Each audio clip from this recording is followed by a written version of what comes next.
कि परसों आपने अपने खेल के बारे में बहुत ही अच्छी बातें कही थी कि आपको नेतरहाट में पढ़ने के दौरान किस तरह फुटबॉल के प्रति एक रुझान हो गया था, फुटबॉल के प्रति जिज्ञासा हो गई थी, एक बेहतरीन फुटबॉल बनने का ललक मन में पैदा हो गया था, जबकि आपके अभिभावक ने आपको उस विद्यालय में एक पढ़कर यूपीएससी से भी ऊपर का, यूपीएससी के लेवल का परीक्षा पास करने का और देश का सेवा करने का सपना संजोया था। तो मैं पुनः एक बार, चूंकि यह लाइव है सर और पूरी दुनिया आपकी इन अच्छी अच्छी बातों को सुनेंगी और जो फुटबॉलर हैं वह इससे काफी लाभ लेंगे, तो मैं चाहूंगा कि आप अपनी बातों को पुनः एक बार सर जरूर रखें, ये हमारी आपसे दरख्वास्त है।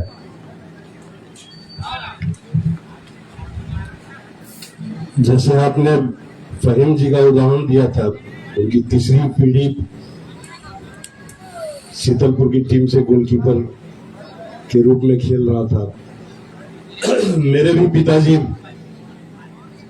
जिला फुटबॉल टीम के कैप्टन थे। 1962 से लेकर 64 तक 3 साल वो जिला फुटबॉल टीम के कैप्टन भी थे, गोलकीपर भी थे और बहुत जगहों पे जमशेदपुर, गया, मणिपुर, राजस्थान तक वो खेलने गए थे। सिवान की टीम उस समय काफी जबरदस्त टीम मानी जाती थी 1962 से 64 के बीच। और जीन में हमारे में भी, पिताजी के जीन से हमको भी फुटबॉल खेलने की ललक आ गई थी और पिताजी के दबाव में मैं घर पे नहीं खेल पाता था, क्योंकि जिला टीम से खेलने के बावजूद भी उन्हें कोई पद हासिल नहीं हो पाया था, तो वो एक तरह से व्यवस्था विरोधी हो गए थे और कभी भी मुझे फुटबॉल नहीं खेलने देना चाह रहे थे। और जब मैं नेतरहाट विद्यालय एक बहुत ही गरिमामय संस्था थी और उसमें पढ़ना, जब मैं 1985 में गया था उस स्कूल में, जब बिहार झारखंड एक था और 60 लड़के, उसमें पूरे राज्य से 60 लड़के जाते थे, तो पिताजी को ऐसा लगता था कि मैं जो भी किया नहीं किया, लेकिन मेरा बेटा कम से कम IAS IPS बने। और जब मैं फुटबॉल के प्रति रुचि बचपन से थी, लेकिन पिताजी के डांट के चलते मैं नहीं खेल पाता था। जब नेतरहाट विद्यालय में खुली छूट मिली खेलने की, तो मैं बहुत अच्छा खेलने लगा और स्थिति ये आ गई कि हम लोगों ने सैनिक स्कूल तिलैया को हराया, सैनिक स्कूल एक बंगाल का पुरुलिया का सैनिक स्कूल था, उसको हराया और पुरुलिया से ही खेलते हुए मुझे चक्रव्यूह प्रतियोगिता होती थी, उसमें भाग लेने का मौका मिला और वहां टाटा फुटबॉल एकेडमी के बनर्जी साहब बैठे हुए थे, जो कि उनका ध्यान हम पर गया और उन्होंने मुझे टाटा फुटबॉल एकेडमी के लिए चुन लिया। मैं 1 महीने भी प्रशिक्षण नहीं लिया था, क्योंकि मोबाइल का युग उस समय नहीं था। मोबाइल उस समय होता तो मेरे पिताजी अगले दिन ही वहां से निकाल देते। लेकिन 1 महीने बाद जब मैंने लेटर लिखा कि मैं टाटा फुटबॉल एकेडमी ज्वाइन कर लिया हूं और यहाँ के बाद टिस्को में सिक्योरिटी अफसर बनने का मौका मिलेगा, तो जैसे ही पत्र उनको प्राप्त हुआ, वो जमशेदपुर चले आए और हमको लेकर पुनः नेतरहाट चले गए। लेकिन पिताजी के चोरी छिपे में अंडर 17 में खेला, 2 साल खेला, 87 और 88 में। मैं बिहार झारखंड की जो टीम थी उसका कैप्टन था अंडर 17 में, और मुझे कैप्टन इसलिए बनाया गया था कि व्यू रचना तो मैं जानता ही था, व्यू रचना में, और फुटबॉल के प्रति लगाव ये कहिए कि जब साइंस कॉलेज में एडमिशन हुआ इंटर में, तो मैं उस समय राज मिल्क, जो पटना का राज मिल्क टीम, उसमें बहुत अच्छी टीम होती थी और एक बार बीएमपी के ग्राउंड पे वो टीम खेल रही थी। मैं वहां के मैनेजर साहब से मैंने आवेदन किया कि मुझे भी इस टीम से खेलने का मौका दीजिए। आपका जो लेफ्ट विंग का फॉरवर्ड खिलाड़ी है उससे अच्छा मैं प्रदर्शन कर सकता हूं। राज मिल्क द्वारा 2-3 महीने बाद मुझे समय दिया गया और मैनेजर साहब ने कहा कि जिस समय ये लड़का कहा था उस समय मैंने क्यों नहीं अपने टीम में इसको जगह दी। लेकिन वहां भी हमारे पिताजी पधार गए और उन्होंने कहा कि तुमको पटना से हम हटा देंगे। इलाहाबाद उन्होंने मुझे भेज दिया पढ़ने के लिए।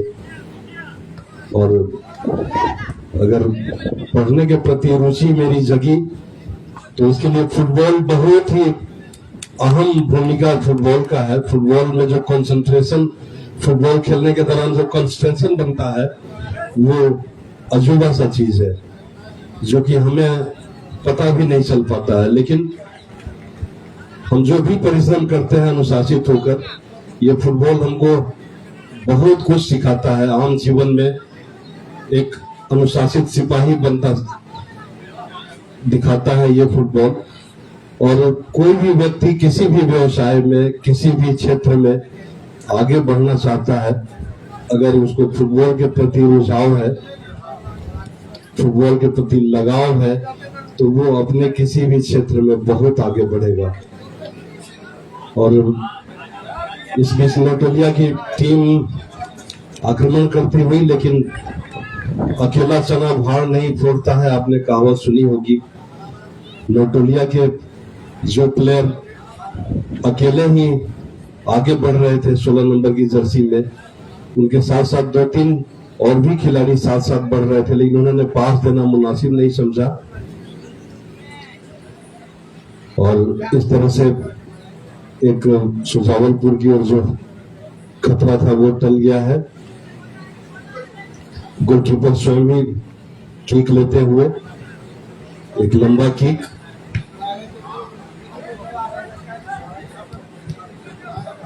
और मैं अपने साथी कमेंटेटर से अनुरोध करूंगा कि माइक का कार्यभार अपने स्वयं ग्रहण करें।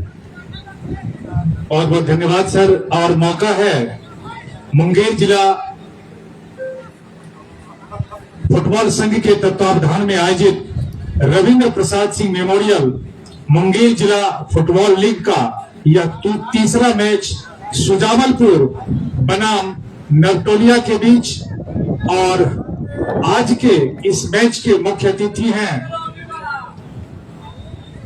एसआरपी जमालपुर सह समादेष्टा बीसेफ जमालपुर श्री विद्यासागर जी, खुद भी बेहतरीन फुटबॉलर रहे हैं। और अभी जो आपने सुना, मैंने इनका छोटा सा इंटरव्यू, छोटा सा बाइट लिया और इनकी इतनी रुचि है फुटबॉल में कि मैं निश्चित तौर पर यह कहना चाहता हूं कि जितने भी हमारे उपस्थित खेल प्रेमी दर्शक खिलाड़ी हैं, निश्चित तौर पर इतने बड़े पद पर रहते हुए भी आज जो यह रनिंग कमेंट्री अपने से कर रहे हैं, मुझे लगता है कि आपने मुंगेर जिला के इतिहास में आज तक नहीं देखा होगा। मैं दावे के साथ कह सकता हूं इनके जेहन में यह फुटबॉल रचा बसा है और इनके जीन में बसा हुआ है। हम लोगों को इस चीज का लाभ लेना है, मुंगेर जिले के खिलाड़ियों को, मुंगेर जिला फुटबॉल संघ को,